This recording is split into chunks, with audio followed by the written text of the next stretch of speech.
Hi friends, welcome back to my channel. ഇന്നത്തെ നമ്മുടെ topic kidney സംബന്ധമായിട്ടുള്ള അസുഖങ്ങളിൽ സ്കിന്നിൽ എന്തെങ്കിലും മാറ്റങ്ങൾ വരുന്നുണ്ടോ എന്നതാണ്. നമുക്കറിയാം, നമ്മുടെ നാട്ടിലൊക്കെ ക്രോണിക് കിഡ്നി ഡിസീസ്, അതായത് വൃക്ക സംബന്ധമായ രോഗങ്ങൾ, വൃക്ക തകരാറിലായിട്ടുള്ള ആളുകൾ ഒരുപാടുണ്ട്.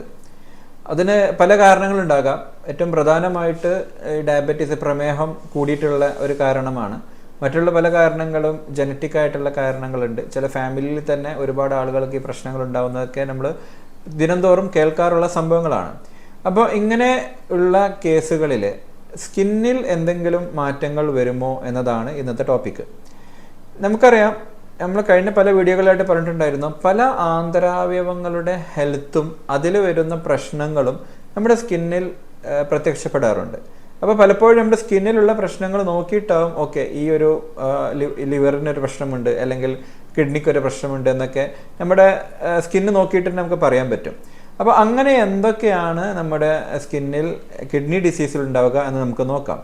ഇതിൽ സ്കിന്നിൽ ഉണ്ടാകുന്ന മാറ്റങ്ങൾ എന്ന് പറഞ്ഞിട്ട് ഞങ്ങളൊക്കെ പഠിക്കുന്ന സമയത്തുണ്ടായിരുന്ന പല കാര്യങ്ങളും, യൂറിമിക് ഫ്രോസ്റ്റ് എന്നൊക്കെ പറഞ്ഞിട്ടുള്ള പല കാര്യങ്ങളും അതിപ്പോൾ അത്ര കാണാറില്ല. അതിൻ്റെ കാരണം എന്താണെന്ന് വെച്ചാൽ, ഇപ്പം ഡയാലിസിസും കാര്യങ്ങളൊക്കെ വന്നിട്ട് ഇതിന് ട്രീറ്റ്മെൻറ്റ് വളരെ അഡ്വാൻസ്ഡ് ആയതുകൊണ്ട് തന്നെ ഇപ്പം ഈ പ്രശ്നങ്ങൾ അധികം കാണാറില്ല.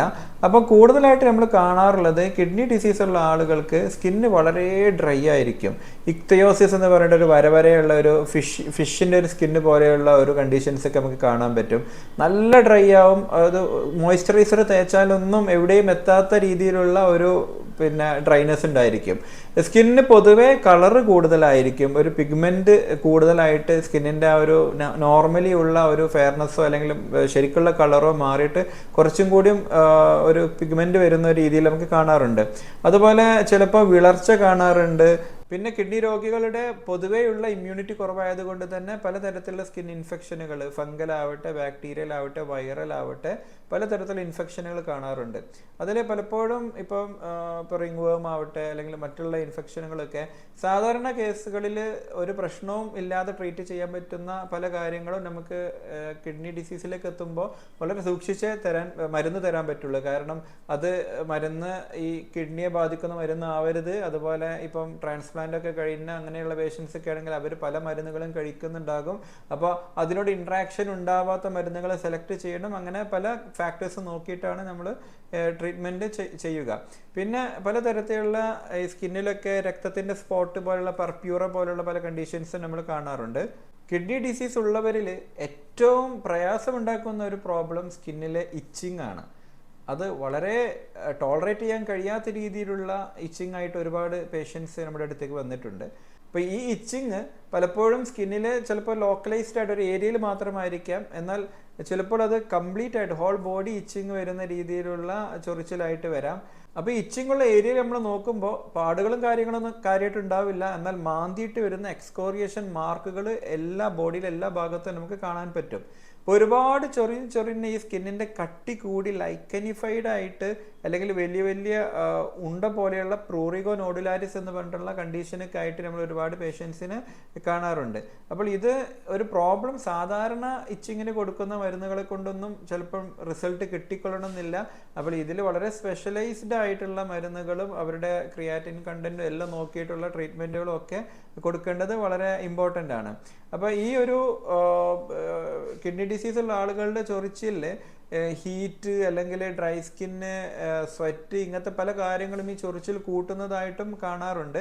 അപ്പോൾ ഏറ്റവും പ്രധാനമായിട്ട് ഇങ്ങനെ കൂട്ടുന്ന കാര്യങ്ങൾ മനസ്സിലാക്കിയിട്ട് അഗ്രവേറ്റിംഗ് ഫാക്ടേഴ്സിൽ നിന്ന് മാറി നിൽക്കാൻ വേണ്ടിയിട്ട് മാക്സിമം ശ്രമിക്കേണ്ടതാണ്. പിന്നെ വളരെ കോമൺ ആയിട്ട് കാണുന്ന ഒരു കണ്ടീഷനാണ് അക്വയേർഡ് പെർഫോറേറ്റിംഗ് ഡെർമറ്റോസിസ് എന്നത്. ഇത് ഞാൻ ഡയബറ്റീസിൻ്റെ വീഡിയോയിലും പറഞ്ഞിട്ടുണ്ടായിരുന്നു. എന്താണെന്ന് വെച്ചാൽ നമ്മുടെ സ്കിന്നിൽ ഒരു ചെറിയ ഒരു പ്ലാക്ക് പോലെ കാണും. ഈ ഫോട്ടോയിൽ കാണുന്നത് പോലത്തെ പാപ്യൂൾസോ നോഡ്യൂൾസോ ഒക്കെ പോലെയായിട്ട് കാണും. അപ്പോൾ അത് നമ്മൾ നോക്കുമ്പോൾ അതിൽ സ്കിന്നിൻ്റെ ഉള്ളിലുള്ള മെറ്റീരിയൽ പെർഫോറേറ്റ് ചെയ്തിട്ട് പുറത്തേക്ക് വന്നിട്ടുള്ള രീതിയിലാണ് കാണുക. അപ്പോൾ ഇതും വളരെ കോമൺ ആയിട്ട് കിഡ്നി ഡിസീസിൽ നമ്മൾ കാണാറുണ്ട്. പിന്നെ കുറച്ച് റെയറായിട്ട് കാണുന്ന ഒരു സംഭവമാണ് കാൽസിഫൈലാക്സിസ് എന്ന് പറഞ്ഞിട്ടുള്ളത്. അത് നമ്മുടെ അക്കീലൊക്കെ ഉണ്ടാകുന്ന പോലെ കുറച്ച് പെയിൻഫുള്ളായിട്ട് തൊടുമ്പോൾ വേദന ഉണ്ടാകുന്ന രീതിയിൽ ഒരു ഒരു ഏരിയയിലേക്കുള്ള രക്തക്കുഴലിനെ ബാധിക്കുന്ന ഒരു കണ്ടീഷനാണ്. ഈ പിക്ചറിൽ കാണുന്നത് പോലെയുള്ള ഒരു ചേഞ്ചസ് അതിൽ കാണാവുന്നതാണ്. പിന്നെ ചില ആളുകൾക്ക് ഈ ഒരു കിഡ്നി കണ്ടീഷൻ ഉണ്ടാകുമ്പോൾ അപ്പോൾ അതിൽ പിന്നെ കാൽഷ്യത്തിൻ്റെയും ഫോസ്ഫറസിൻ്റെയൊക്കെ ഒരളവ് കറക്റ്റ് അല്ലാത്തത് കൊണ്ട് തന്നെ സ്കിന്നിൽ പല ഭാഗത്തും കാൽസിഫിക്കേഷൻ എന്ന് പറഞ്ഞിട്ടുള്ള ഒരു കട്ടിയുള്ള ഒരു നോഡ്യൂൾസും പാപ്യൂൾസും ഒക്കെ ഉണ്ടാകാറുണ്ട്. എസ്പെഷ്യലി അത് പിന്നെ നമ്മുടെ ഫിംഗർ ടിപ്പിലും അതുപോലെ ജോയിൻറ്റിൻ്റെ ഭാഗങ്ങളിലൊക്കെയാണ് കൂടുതൽ കാണാറുള്ളത്. അപ്പോൾ അതിന് ബയോപ്സി എടുത്ത് നോക്കുമ്പോൾ അതിൻ്റെ ഉള്ളിൽ കാൽഷ്യമാണ് കാണുക. പിന്നെ അപൂർവമായിട്ട് കാണുന്ന ഒരു കണ്ടീഷനാണ് പോർഫൈറിയ ക്യൂട്ടേനിയ ടാർഡ. ഏകദേശം 18% പേഷ്യൻസിൽ കാണുന്നുണ്ട് എന്നാണ് പഠനങ്ങൾ പറയുന്നത്. അപ്പോൾ ഈ ഒരു കണ്ടീഷൻ ഉണ്ടാകുമ്പോൾ നമ്മൾ സൺലൈറ്റിലേക്ക് ഇറങ്ങുമ്പോൾ നമുക്ക് ഒരു സെൻസിറ്റീവായിട്ട് ഒരു ബ്ലിസ്റ്റർ പോലെയൊക്കെ ഫോം ചെയ്യുന്ന ഒരു കണ്ടീഷനാണത്.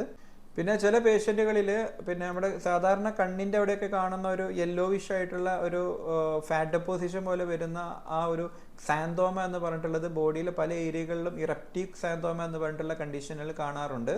പിന്നെ കാണുന്ന ഒരു കണ്ടീഷനാണ് നെഫ്രോജനിക് സിസ്റ്റമിക് ഫൈബ്രോസിസ് എന്ന് പറഞ്ഞിട്ടുള്ളത്. അതായത് നമ്മുടെ സ്കിന്ന് പിഞ്ച് ചെയ്യുമ്പോൾ കിട്ടാത്ത രീതിയിൽ ഫൈബ്രോസ്ഡ് ആയിട്ട് പോകുന്ന ഒരു കണ്ടീഷനാണത്.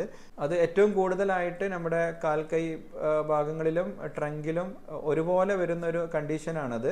അപ്പോൾ അത് ഉണ്ടാകുമ്പോൾ നമ്മുടെ സ്കിന്ന് ഒരു തിക്കായിട്ട് ഒരു വുഡി ആയിട്ടുള്ള ഒരു ഇതായിട്ടാണ് വരിക. അത് പെട്ടെന്ന് പ്രോഗ്രസ് ചെയ്യുന്ന ഒരു കണ്ടീഷനാണ്. പെട്ടെന്ന് ട്രീറ്റ് ചെയ്തിട്ടില്ലെങ്കിൽ അത് ഒരു ബുദ്ധിമുട്ടുണ്ടാക്കാവുന്ന ഒരു ടൈപ്പ് കണ്ടീഷനാണത്. ഇനി ഡയാലിസിസ് ചെയ്യുന്ന ആളുകൾക്ക് ഡയാലിസിസ് കഴിഞ്ഞ ഉടനെ സമയത്തും അതിൻ്റെ ഭാഗമായിട്ടും പലതരത്തിലുള്ള സ്കിന്നിലുള്ള പ്രോബ്ലംസ് പ്രത്യേകമായിട്ട് പറഞ്ഞിട്ടുണ്ട്. പിന്നെ കിഡ്നി ഡിസീസ് ഉണ്ടാകുമ്പോൾ പലപ്പോഴും അത് നെയിലിനെയും ബാധിക്കാറുണ്ട്. ഏറ്റവും പ്രധാനമായിട്ട് ലിൻസെ ഹാഫ് ആൻഡ് ഹാഫ് നെയിൽ എന്ന് പറഞ്ഞിട്ടുള്ളൊരു കണ്ടീഷൻ ഉണ്ട്. അത് നെയിലിൻ്റെ അടിഭാഗത്തുള്ള ഒരു ഭാഗം ഒരു ഹാഫ് ഒരു വൈറ്റ് കളറും അതിൻ്റെ ശേഷമുള്ള അറ്റത്തുള്ള ഭാഗം റെഡ് ബ്രൗൺ കളറും ഉണ്ടാകുന്നൊരു കണ്ടീഷനാണത്. അത് കൂടുതലായിട്ട് മെലാനിൻ്റെ ഡെപ്പോസിഷൻ ഇതിൻ്റെ ഭാഗത്ത് വരുന്നത് കൊണ്ടാണ് ഇത് ഉണ്ടാകുന്നതാണ് പഠനങ്ങൾ പറഞ്ഞിട്ടുള്ളത്.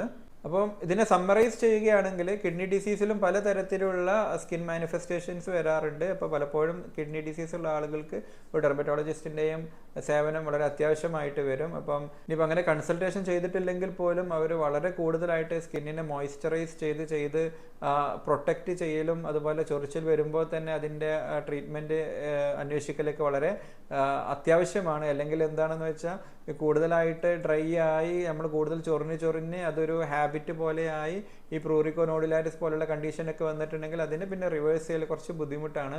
അപ്പോൾ ഏർലി സ്റ്റേജിൽ തന്നെ നമ്മൾ വാച്ച് ഔട്ട് ചെയ്തിട്ട് നമ്മൾ വേണ്ട നടപടികൾ സ്വീകരിക്കേണ്ടത് അത്യാവശ്യമാണ്. അപ്പോൾ ഇത്രയുമാണ് ഇന്നത്തെ വീഡിയോയിൽ പറയുന്നത്. എന്തെങ്കിലും കൂടുതൽ അറിയാനുണ്ടെങ്കിൽ കമൻറ്റ് ബോക്സിൽ ഇടുക, മറുപടി തരാൻ ശ്രമിക്കുന്നതാണ്. Thank you.